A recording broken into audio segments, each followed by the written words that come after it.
Hi everyone, I am my Galab. Shoutout, magandang hapon sa inyong lahat. Once again, this is Teacher Ann. Muli, nagbabalik para maghatid ng panibago na namang balita mga kalingap. But please don't forget to click like, to share, and to post your comments. So for today's video guys, ayan. Siyempre, nalalapit na ang pagri-ribbon cutting ng bahay ng ating pinakamamahal na si Bibi Fiance. Siyempre, hindi papayag ang founder, ang scouter na si Doc Love na hindi siyempre maganda at mamahalin mga kagamitan ang ilalagay dito sa bahay ng ating si Bibi Fiance.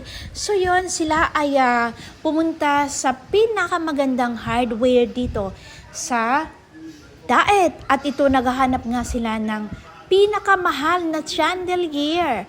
Ang problema, walang mahanap si Doc Love ng nababagay na chandelier dito sa bahay ni na Fiance.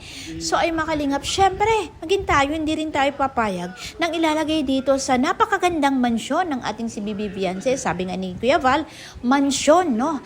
So, syempre, kapag sinabing mansyon ay ang mga kagamitan ay talagang mga mamahalin, hindi pipitsugin, hindi basta-basta. Kaya nga itong si Doc Love naghahanap talaga ng pinakamamahal na chandelier. So yun, sabi niya 21 mil, abay mukhang pwede na to.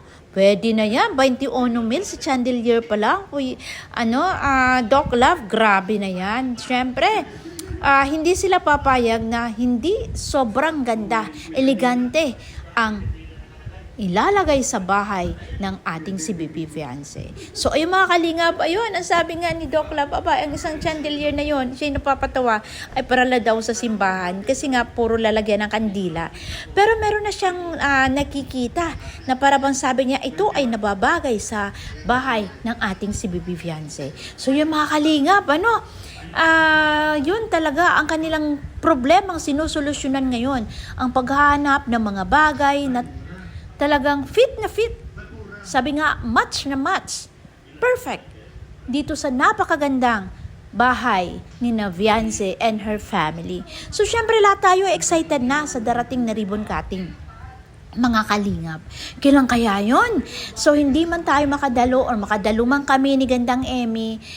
Nako, excited na po talaga kami para makita ang pagri-ribbon cutting, ang pag-turn over ng pabahay na to dito kay na Fiance. And I am so very happy mga kalingap talaga.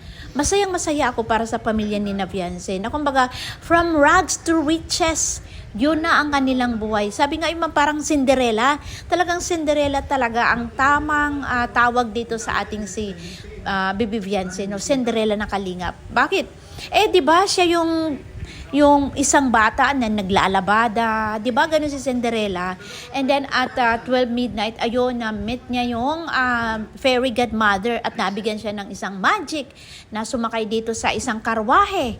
At doon nagsimulang magbago ang kanyang buhay. So yun, ito naman si Fiance ay nung makilala siya ng kalingap, nang dahil dito kay Doc Love, di ba? So yun, nang siya ay makilala sa kalingap, nakita ang kanyang kabaitan, kanyang kasipagan, ang kabutihan ng kanyang loob, ang pagpapakumbaba niya.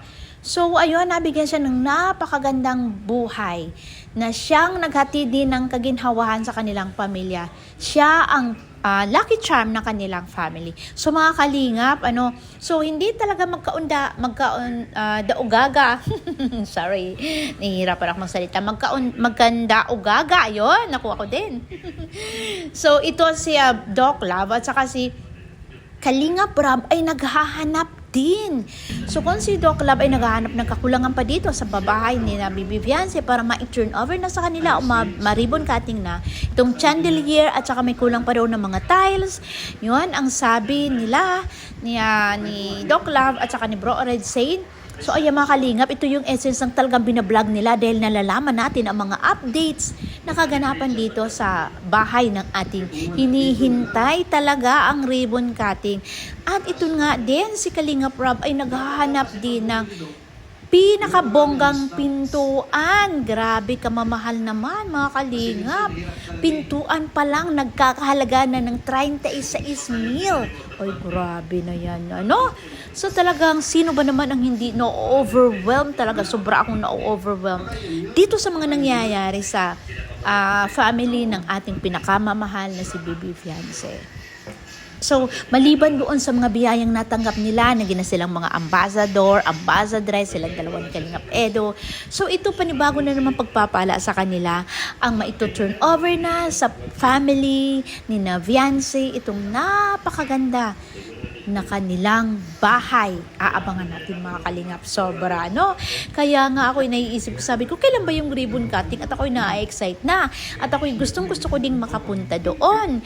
Maging si Kalingap Rab, excited na din na makabili ng mga pintuan. So, sa ngayong kasalukuyang naghahanap ng napakaganda, napaka-elegante na talagang babagay sa mansyon ng ating si Bibi Fiance. Imagine guys, 36,000 pesos ang halaga ng mga pintuang ilalagay sa bahay ng ating pinakamamahal. Nakita ninyo mga Kalingap po, ayan o, tinitingnan na ni Kalingap Rab, ang sabi niya, sobrang bonggang-bongga talaga ng mga pintuang ito.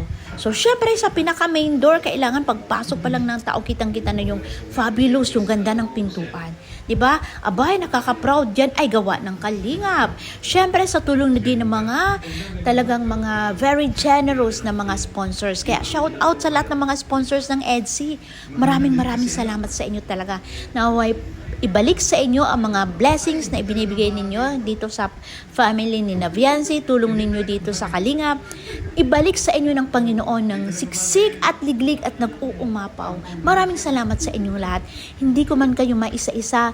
Lahat ng sponsors po ng EDSI, lalong-lalo na dito sa family ni na Fiance. Thank you all guys so much. Nakakatuwa. Sobrang nakakatuwa kayo. So, sana patuloy din kayong pagpalain ng Panginoon. Katuloy ng pagpapala na natatanggap ng ating si Bibi Fiance. So, ayan, Kalingap Rab, thank you so much sa mga videos na isinishare ninyo sa amin. Maraming salamat. At sana hindi ho kayo magbago. Lahat ho ng mga sponsors na to, sana hindi sila magbago na hanggat kaya nila ang pagtulong, paglingap dito sa mga kababayan natin katulad ni na Bibi Fiance.